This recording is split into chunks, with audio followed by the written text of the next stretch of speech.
Necesitamos en este ejercicio hallar la velocidad angular y en función a esta velocidad angular, bueno, vamos a desarrollar este movimiento circular.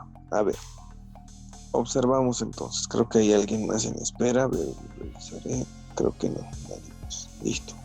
Entonces, en esta función nosotros vamos a practicar el despeje de las ecuaciones y la funcionabilidad que se da con la velocidad angular.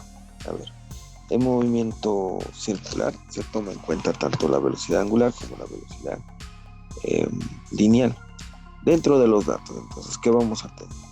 Dentro de los datos tenemos lo siguiente. Calcular la velocidad angular. La velocidad angular es omega, por si acaso, no W, porque W es peso. Sí se sabe que la tensión en cada extremo es de 200 newtons. Entonces la tensión nos está identificando en un valor fijo, 200 newtons. Y la masa en cada extremo, dice, son 22 kilogramos. Entonces la masa en este sistema son 22 kilogramos. La longitud de radio es igual a 1.5 metros, nos indica. Y debemos despreciar el rozamiento. No va a existir rozamiento. Entonces, al ser un sistema de bloques compactos, no nos está indicando cuántos bloques van a existir. Simplemente vamos a asumir que existe uno. Pues acá estaría el peso, que es igual a la masa por la gravedad. Como existe un choque entre superficies, vamos a tener también la fuerza normal.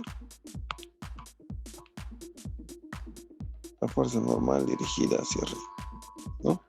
Pero nos dice que existirá una tensión. Esta tensión ya está graficada ahí, es una fuerza roja que observamos acá, tensión P, ¿no?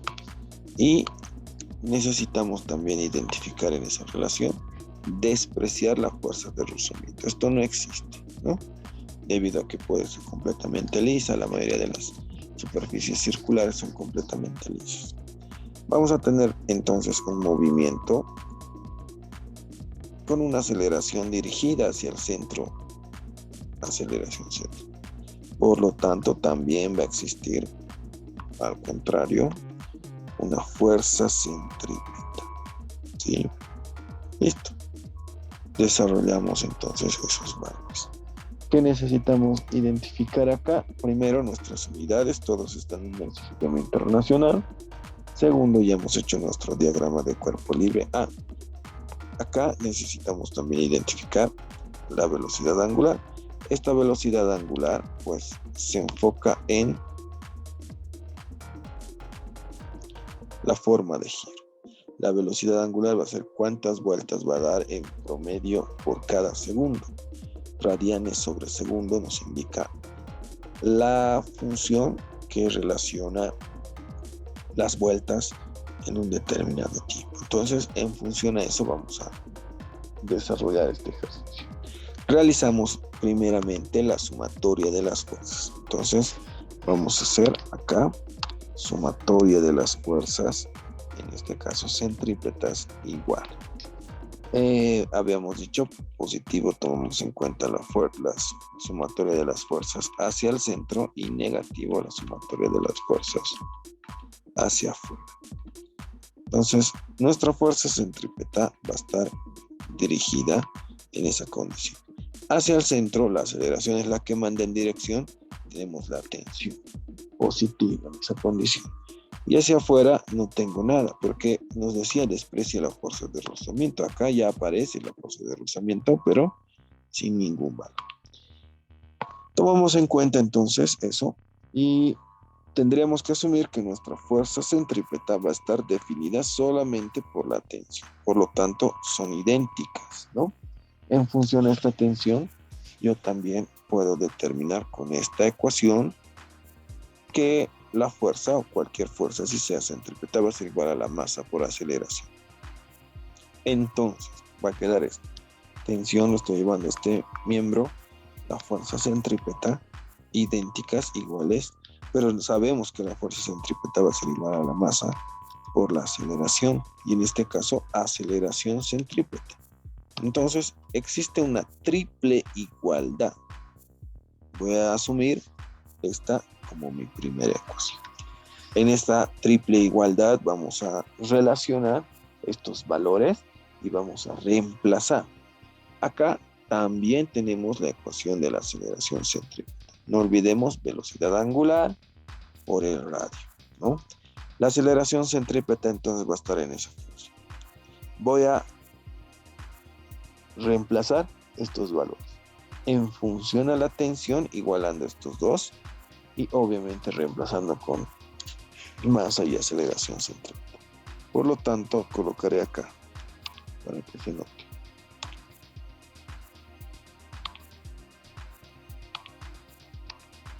Le voy a colocar tensión es igual a la masa por aceleración centrípeta. Voy a reemplazar tensión es igual a la masa y la aceleración centrípeta me decía velocidad angular omega al cuadrado por el radio. Necesito hallar velocidad angular. Esta velocidad angular la voy a despejar, ¿no?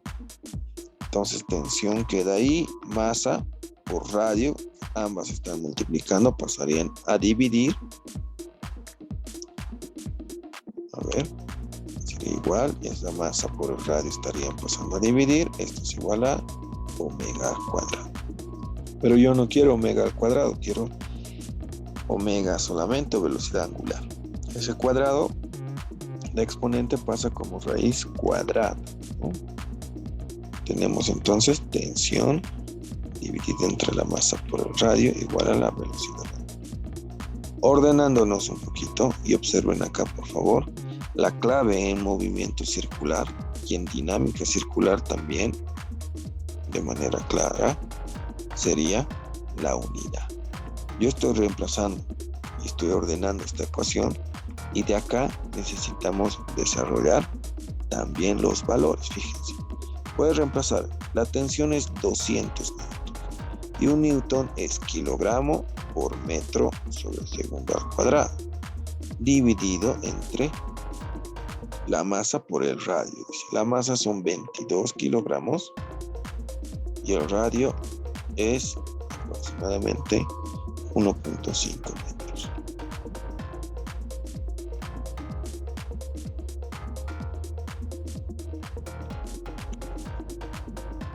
Kilogramos y kilogramos se anula y este metro con este metro también se anula. Entonces vamos a buscar el valor de la velocidad angular. Vamos a reemplazar en nuestra calculadora. Entonces tomamos en cuenta entonces lo siguiente. Tengo raíz cuadrada de fracción.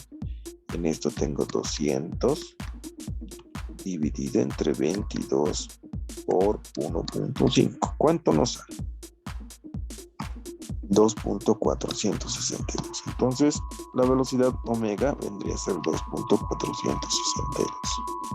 Vayamos a identificar las unidades. Tengo acá 1 sobre segundo al cuadrado, que está en raíz cuadrada, ¿no?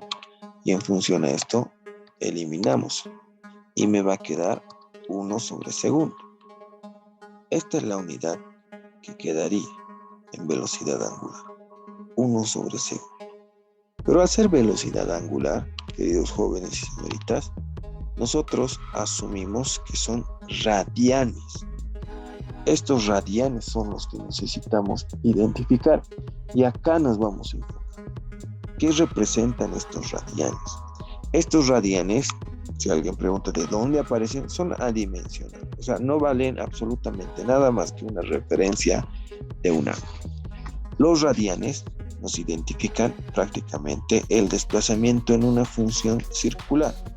Voy a hacerme un gráfico. Si fuera un movimiento circular, tengo prácticamente un radio de acción. Asumimos que este es el centro, ¿no? Nuestra referencia más importante es el radio, porque de esta va a depender la velocidad tangencial más que todo. La velocidad tangencial, como dice su nombre, es tangente. Entonces está en el borde, ¿ya? Y en función a esta velocidad, lo que nosotros hallamos, porque en algún otro ejercicio hemos hallado la velocidad tangencial, es hallar la velocidad del borde, es decir, cómo va a desplazarse a través de todo este perímetro del cuerpo. Sale en 50 metros por segundo, 20 metros por segundo y demás. Para hallar velocidad tangencial también tenemos un desplazamiento lineal. Digamos, aquí ya no es X ni Y, es S. Ese es el desplazamiento lineal. Puede dar una vuelta, 20 vueltas o ninguna vuelta, mitad de una vuelta. Esa línea celeste vendría a ser el desplazamiento lineal, pero también tenemos un desplazamiento angular. Este desplazamiento angular va a estar determinado por el punto de inicio y el punto de fin en el movimiento. Si ha empezado acá, entonces se ha desplazado desde este punto hasta este punto, ¿sí? Linealmente, ese. Pero angularmente determinamos también que se ha desplazado esta inclinación, este ángulo. Como dice su nombre, desplazamiento angular. Y en función a esto también está la velocidad angular. La velocidad angular me va a mostrar cómo está girando este elemento. Habíamos hablado de un ángulo. Entonces, sabemos que, por ejemplo, para una vuelta el ángulo es 360 grados. Esto matemáticamente hablando es 2pi. ¿Sí? Si quiero un ángulo, por ejemplo, de 90 grados, tendría que ser pi medios. Eso matemáticamente hablando, obviamente. Porque estamos asumiendo los 4 cuadrantes de rotación total. Entonces, estos radianes nos representan ese valor. Radianes que son prácticamente una función de radio, pero angular. Nos está mostrando un ángulo específico. Y en función a ese ángulo específico, nosotros desarrollamos el valor final. Ahora, ustedes me dirán, pero ¿esto qué significa, no? Si bien la unidad son radianes sobre segundo, nosotros necesitamos identificar cuántas vueltas, por ejemplo, quiere dar, ¿no? O va a dar. Entonces hago un factor de conversión si yo quisiera, ¿no? Para saber cuántas vueltas.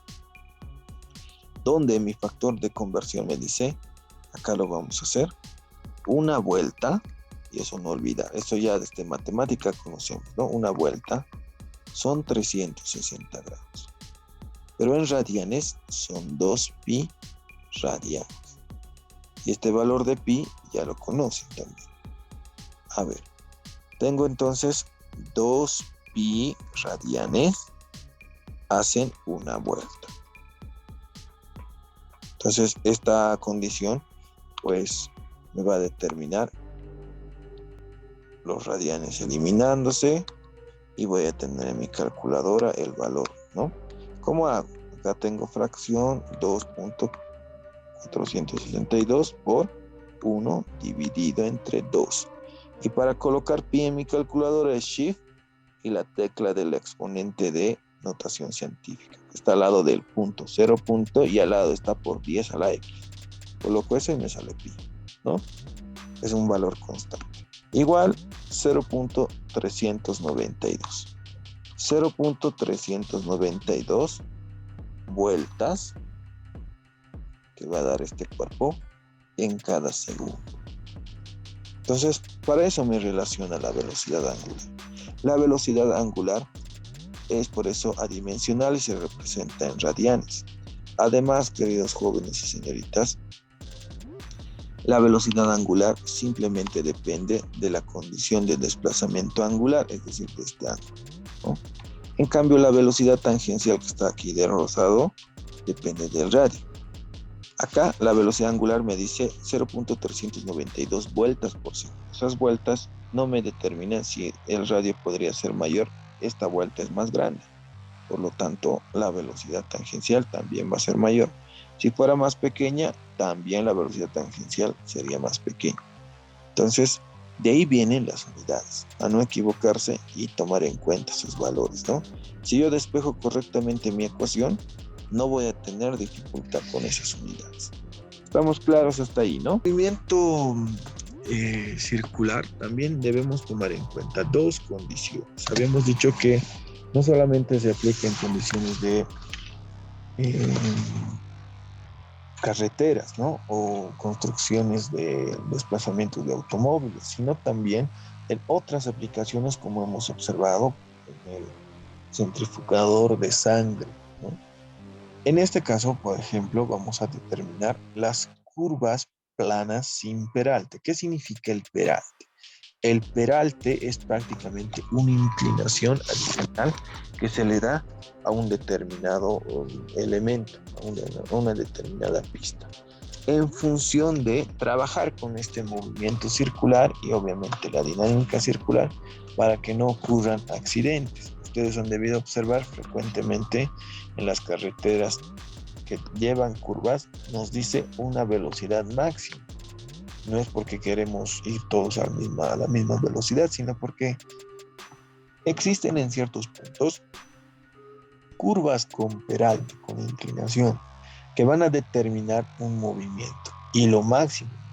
Si se supera ese movimiento, entonces puede ocurrir un accidente. En este caso tomamos en cuenta las curvas sin peralte. El cuerpo describe un movimiento circular, posee una aceleración también, pero también va a existir una fuerza normal y su peso, por lo tanto, una fuerza de rozamiento. En estas curvas sin peralte, sin inclinación, están presentes obviamente las fuerzas de rozamiento y estas van a estar dirigidas y conducidas hacia el centro de gravedad, hacia el centro del radio de acción en este caso. A ver, resolvamos entonces. En este primer ejercicio tomamos en cuenta estos datos. Tenemos, dice, que un carro en movimiento de masa de 200 kilogramos, la masa del carro es entonces 200 kilogramos, perdón, está sobre una pista circular en una aceleración, con una aceleración de 3.2 metros sobre segundo al cuadrado. Entonces ya la aceleración me está indicando 3.2 metros sobre segundo al cuadrado. Si el radio de la pista es de 40 metros, dice el radio, entonces son 40 metros.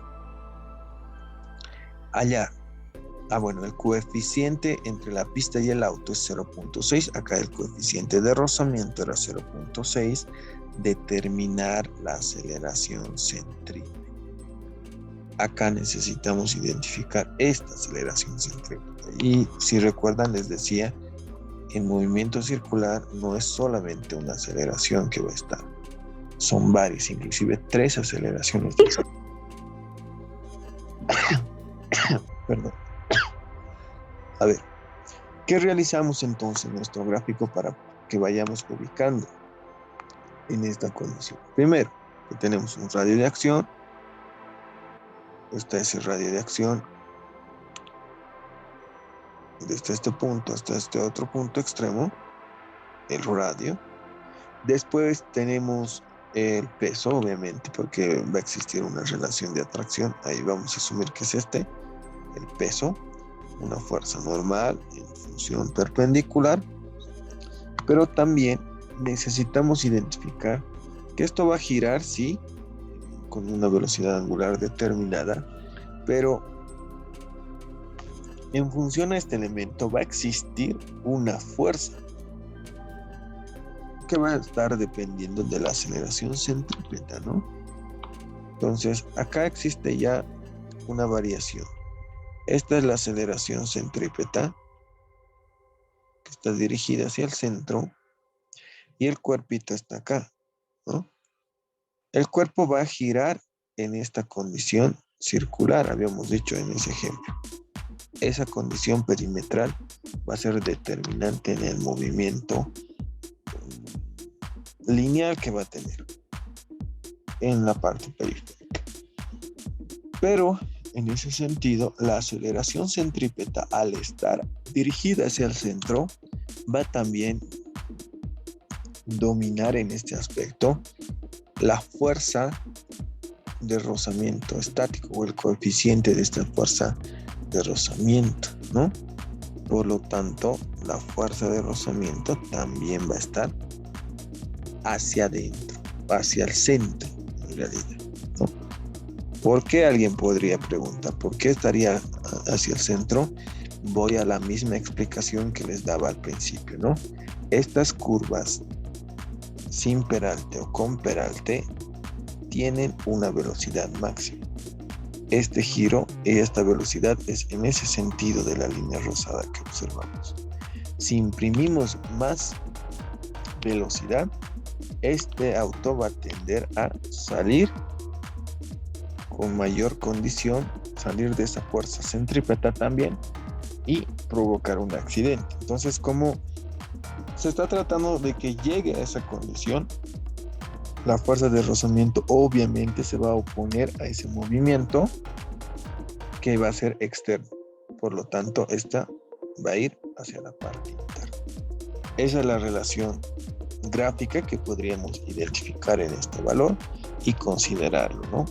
Volvamos entonces a esa condición particular. En nuestro diagrama de cuerpo libre, entonces vamos a asumir este valor. Acá tenemos el autito, digámoslo así. Aquí está el autito, sus determinadas ruedas, y va a estar sobre una pista, ¿no? Esta pista está en dirección hacia el elemento externo. Va a tener un radio de acción. Este radio está determinado en este valor, y en función de esto tenemos el peso, no olvidemos, el peso del autito, y perpendicular a esta estaría la normal. Tenemos la fuerza normal. La aceleración centrípeta, como su nombre lo indica, está dirigida hacia el centro, dirigido hacia el radio. Por lo tanto, también la fuerza de rozamiento en esa condición, no olvidemos, porque se está oponiendo a que esto salga del elemento o del radio de acción del movimiento circular, estaría en esa dirección. Esta velocidad tangencial estaría apuntando hacia esa parte de afuera, porque como su nombre lo dice, velocidad tangencial. En este caso no tenemos la velocidad tangencial, pero vamos a realizar nuestra sumatoria de las fuerzas en condición de estas particularidades. Entonces tengo la sumatoria de las fuerzas. Inicialmente voy a hallar en el eje Y. En el eje Y, entonces, no tengo movimiento, es igual a 0, donde deduzco positivo hacia arriba, la fuerza normal, positiva, negativo hacia abajo, el peso, igual a 0. Despejo, normal es igual al peso, normal entonces va a ser igual a la masa por la gravedad. Puedo reemplazar, tengo la masa de 200 kilogramos, ¿no? Entonces la normal va a ser igual a la masa 200 kilogramos multiplicado por la gravedad, que es 9.81 metros sobre segundo al cuadrado. ¿Cuánto me saldría la fuerza normal?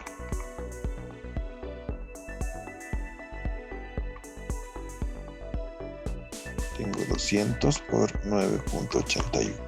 ¿Cuánto sale? 1962. Muy bien.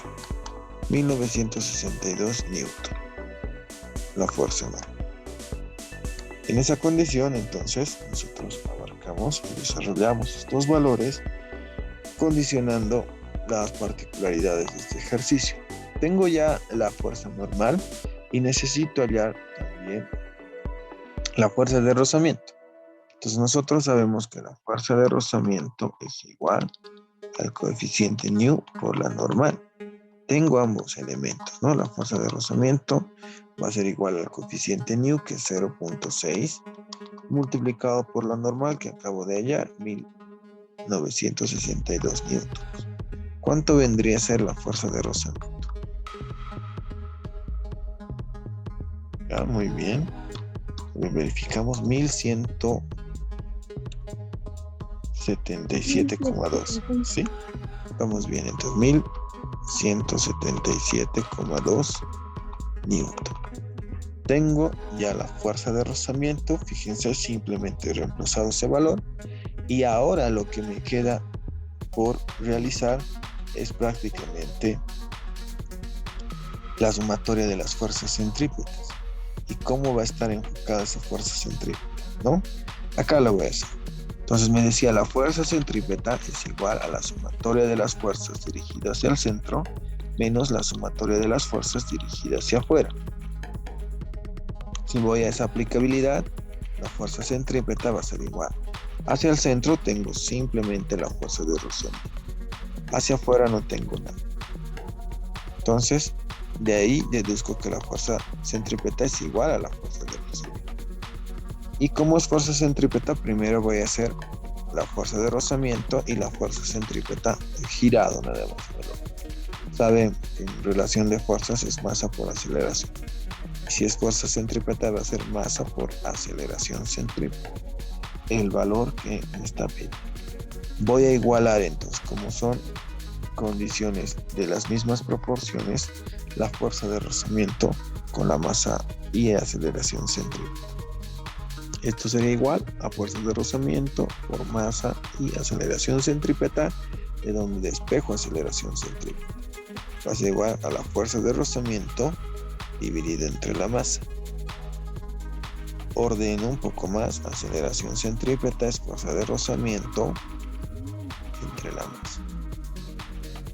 Acá entonces reemplazamos. La fuerza de rozamiento es 1177.2 newtons y su unidad en newtons es kilogramos por metro sobre segundo al cuadrado dividido entre la masa. Y la masa es 200 kilogramos. Listo. A ver. Simplificamos y tenemos aceleración centrípeta. A ver. Tenemos acá la división 1117.2 dividido entre 200. ¿Cuánto nos sale? A ver. Vamos a revisar. 5.886. Muy bien. Y fíjense como en el anterior ejercicio las unidades automáticamente salen. Metros sobre segundo al cuadrado. ¿Qué podemos concluir en este ejercicio? Que no necesariamente la aceleración centrípeta y la aceleración lineal son las mismas, ¿no? Y obviamente esta aceleración centrípeta tendría que ser mayor para mantener este cuerpo dirigido hacia el centro, porque si se supera esta aceleración lineal, es decir, el primer dato que observamos acá de 3.2 es superado, o sea, llegaría a 6, automáticamente pasaría un accidente, ¿no? Y este carro, por ejemplo, saltaría, o sea, saldría de ese radio de acción y produciría un movimiento, pues, desenfrenado. Esa es la principal función de un movimiento circular en carretera.